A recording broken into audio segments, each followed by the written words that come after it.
En fait, je pense que déjà à l'adolescence, j'étais très intéressée par tout ce qui était recherche scientifique. C'était des questions qui m'intéressaient beaucoup, je lisais beaucoup là-dessus.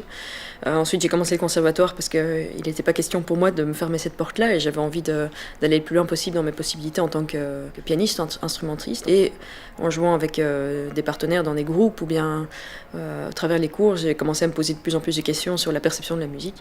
C'est à ce moment-là que j'ai commencé à lire sur le sujet et puis que j'ai décidé de faire ces études de médecine.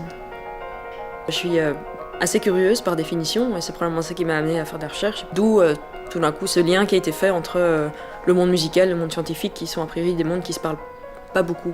Je sentais quelque part qu'il y avait une utilité à faire ça et d'aller jusqu'au bout.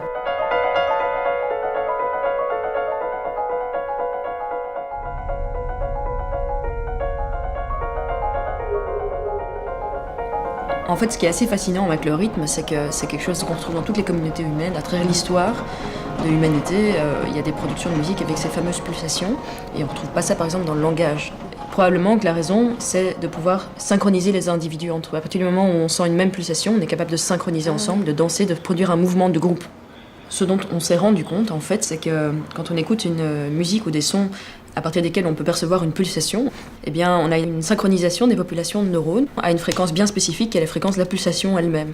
Donc ça veut dire qu'en fait, les neurones se mettent à pulser de manière synchronisée sur le beat qu'on perçoit.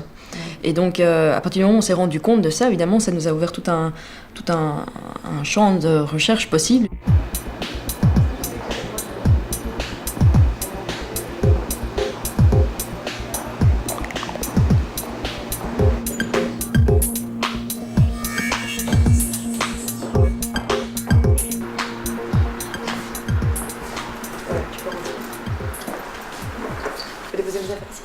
Ouais. Fais comme chez toi. Ici, la pièce dans laquelle tu vas te trouver, c'est ce qu'on appelle une cage de Faraday. C'est une pièce initialement conçue pour isoler des ondes électromagnétiques. Tu vas être assise là-dessus avec des électrodes. Tu vas écouter des sons transmis avec un casque audio. Ce bonnet est muni de 64 petits capteurs qui sont en fait ces petits points métalliques qui sont à l'intérieur de chaque petite ventouse. Ouais. Et donc, je vais mettre ça en contact avec, sur ta tête. Chaque électrode est branchée à l'amplificateur. Il va falloir amplifier ce signal-là pour essayer de comprendre comment ton cerveau a réagi en contact avec ces sons-là.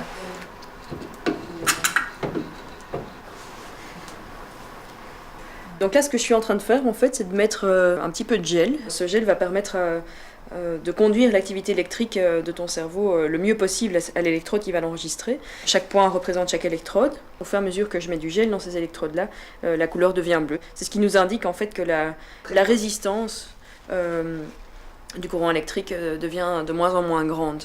Les électrodes sur le visage, elles servent à enregistrer les mouvements des yeux, dont les clignements des paupières aussi, qui a une très grande amplitude par rapport à l'activité cérébrale. Donc on va essayer de dissocier tout ça en captant ces choses séparément, puis en essayant ensuite de les décomposer quand on analyse.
Quel genre de piano tu recherches?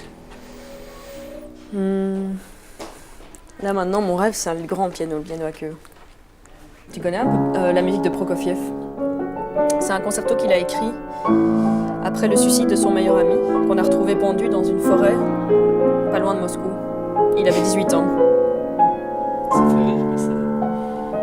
C'est très approprié à plein de sentiments qu'on peut rencontrer dans l'adolescence. Et ce qui est étrange, c'est que la première fois que j'ai écouté ce concerto, je connaissais pas du tout cette histoire, mais ça m'a tout à fait évoqué plein de sentiments de ce type-là. Ça t'a pas surprise, quoi. Et donc après, quand j'ai appris qu'il l'avait composé plus ou moins à cette même période de sa vie, dans des contextes très violents comme ça, en fait, j'étais pas du tout surprise. Donc ça veut dire que quelque part, son message est bien passé. Voilà, l'art, c'est s'exprimer, quoi.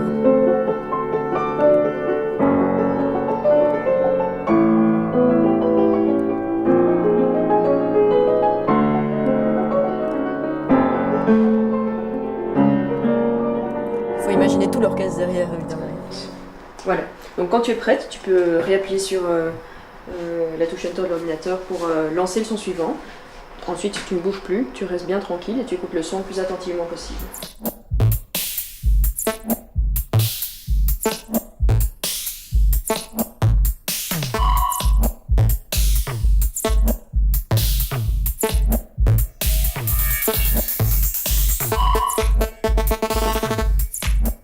Comment tu pourrais décrire ce son-là ?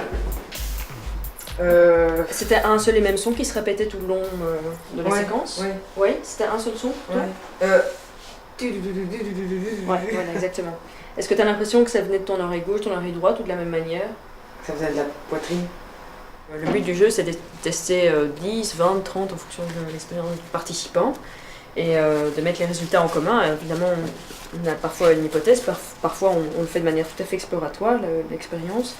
Et alors, à travers cet échantillon, qui est évidemment un échantillon très réduit de la population, on va essayer de pouvoir généraliser, donc, si possible, de dire qu'effectivement, la majorité des cerveaux humains vont fonctionner et répondre de telle manière, comme on l'a observé chez nos X participants.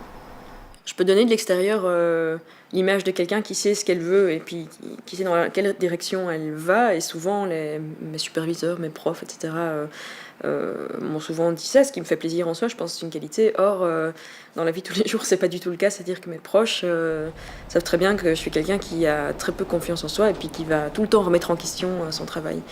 Bah ça fait partie, je pense, du métier de chercheur, de ne pas toujours avoir l'impression qu'on fait quelque chose de pertinent, qui va passer le filtre du temps, sur lequel qui que ce soit va pouvoir construire quelque chose. Il faut une grosse force, une grosse volonté personnelle, une énorme passion pour combler le fait que potentiellement, ça sert peut-être effectivement à rien.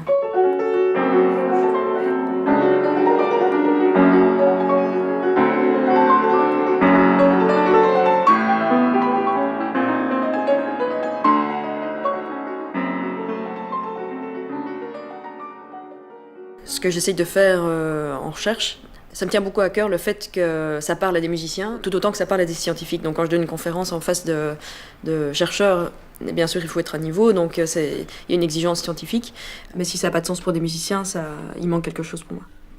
Ce qui est très gratifiant aussi, c'est de voir que les étudiants que j'ai été amenée à former ou quoi, depuis que j'ai commencé à faire de la recherche, sont aussi passionnés par cette question-là, et c'est quelque chose qui contamine un petit peu autour. Donc je pense que la question de à quoi ça sert, elle est plus ou moins comblée.